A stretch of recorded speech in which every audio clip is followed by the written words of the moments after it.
Hi, I'm Professor Emma Johnston, Dean of Science at UNSW Sydney, and today I have the great pleasure of talking with world-renowned primatologist Dr Jane Goodall. Hi Jane. Hello. Jane, we share more than 98% of our DNA with chimps. What are some of the greatest similarities you've seen between humans and chimpanzees? I think one of the most striking is the way that we use non-verbal communication, gestures and postures like kissing, embracing, holding hands, patting, bowing, shaking the fist, swaggering. All of these things chimps use in the same context that we use them. They clearly mean the same thing. Chimpanzees, like us, use and make tools. There are long-term supportive bonds between mothers and their growing offspring that can last throughout life.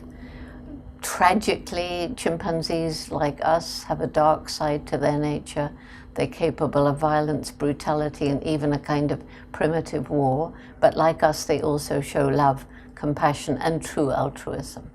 Many of the observations that you just stated then were actually your primary observations. They changed the way we think about chimpanzees and in fact the way we think about humans.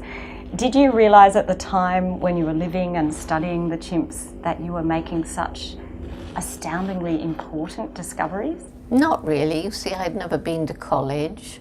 I was out there because Louis Leakey wanted somebody to study chimpanzees because he felt that if I found similarities between them and us, it would help him to understand the behavior of the early humans whose fossilized remains he was finding in different parts of Africa.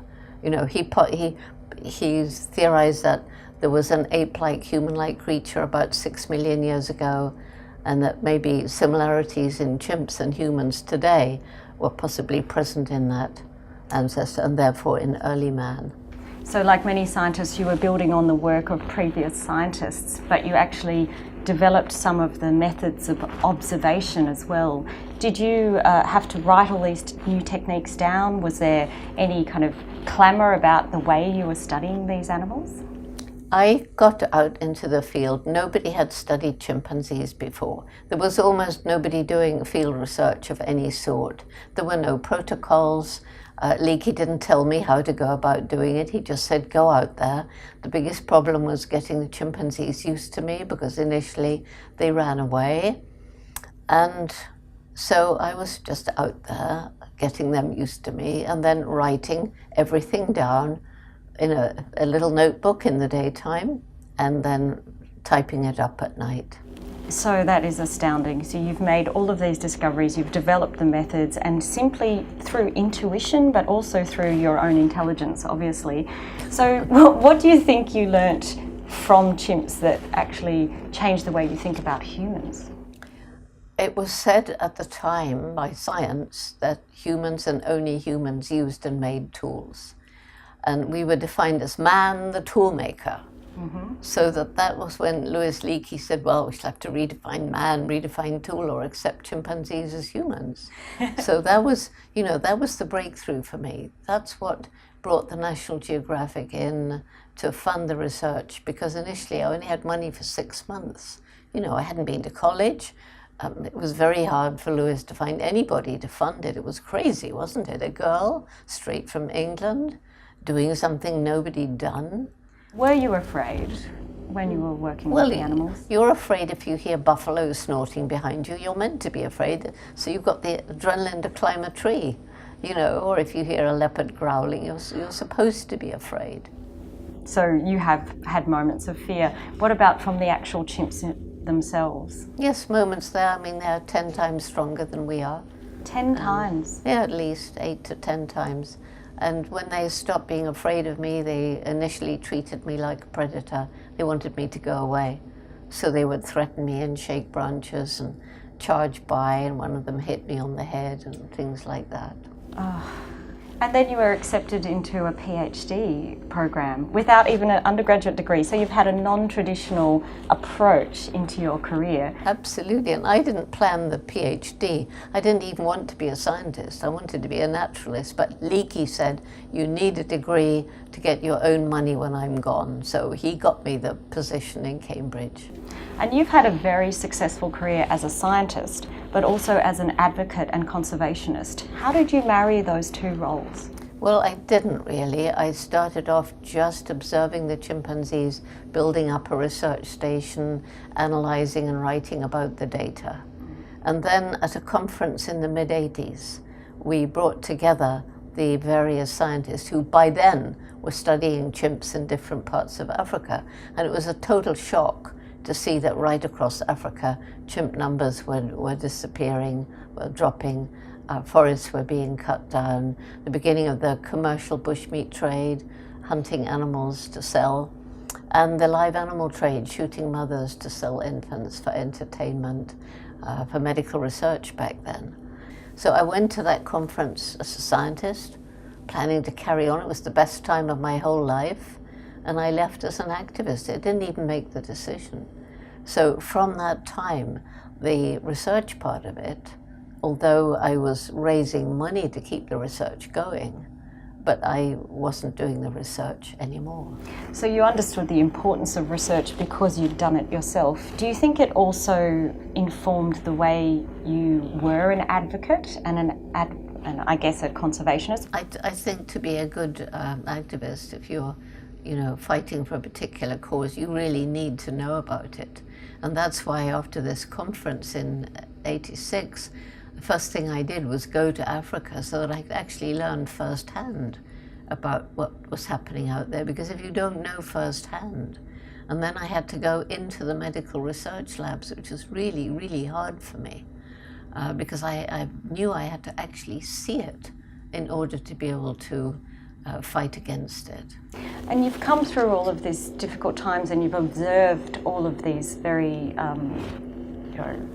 terrible things happening, but you've come through with some optimism. What gives you hope for the future, both for the chimps and for humans? My main hope for the future is young people have this program, the Roots and Shoots program for youth from kindergarten through university. So what began with 12 high school students is now in 99 countries with about 150,000 active groups, and then all the people who've been through the program, and they are changing the world. These are young people who themselves have chosen to do projects to make the world better for people, animals, and the environment, and who are learning that there really are no distinct barriers between people of different nations, cultures, and religions, and that we're all one family, and the DNA proves that we're all one family. So they are changing the world. My next reason for hope is this extraordinary brain. The biggest difference between us and the chimpanzees is the explosive development of our intellect. We've landed people on the moon, and chimps are way more intelligent than anybody thought, but they can't compare with the brain, and we're beginning to come up with technology that can enable us to live in better harmony with nature, and also to think about our own environmental footprints each day, what we buy, what we eat, what we wear, how it impacts the environment, or animal cruelty and so forth. And then comes the resilience of nature. Places that we have destroyed utterly, give them a chance, and once again, nature can return and support life. And animals on the brink of extinction, you've got so many examples in Australia, can be given another chance. And then the social media, which, yes, it can put out bad information, but for the first time in history, we can bring people together from around the world to raise their voices out of concern for a particular issue like climate change. And finally, the indomitable human spirit, the people who tackle the seemingly impossible and won't give up and make change. What are the new techniques that we're using to understand chimps even better? Are we still learning about the Gombe chimps? Yeah, we still are. And we're still learning about different cultures in different parts of Africa. And we can now use technology. For example, we never knew who the fathers were at Gombe, but now just collecting little samples of feces, the DNA analysis can be done. We now know who all the fathers are, just as one little example. And we can learn more about disease from collecting fecal samples. And we're using up-to-date GIS, GPS, satellite imagery to make more careful mapping of their environment and to find out across Africa where the best environments are, and even teaching the local villagers to use smartphones and iTablets to go into the forest and monitor what's going on. So very early on it became obvious to me that if we don't involve the people on the ground, if we don't improve the lives of those living in poverty around chimpanzee habitat, we have no hope of conserving the chimps. Yes, we can't expect people to sacrifice their own lives when they need food, Exactly. and water and firewood, I guess. And our program helping the people around Gombe is now in 52 villages. The bare hills that I saw where people were struggling to survive and had cut down the trees in order to grow more food, there's no bare hills anymore, the trees have come back. And we have this program now in 6 other African countries. It's fantastic that new technologies are enabling everyone to be involved in natural history and in science. What are the big surprises that have come out of these new technologies? So the big differences are cultural ones, like the Jane Goodall Institute, Spain. There are 33 Jane Goodall Institutes now, 36 countries. They're working in Senegal, where the climate is the exact opposite of a rainforest. You'd never think chimps could live there. It's so dry and so hot. And so sometimes these chimpanzees, because of the heat, are foraging at night.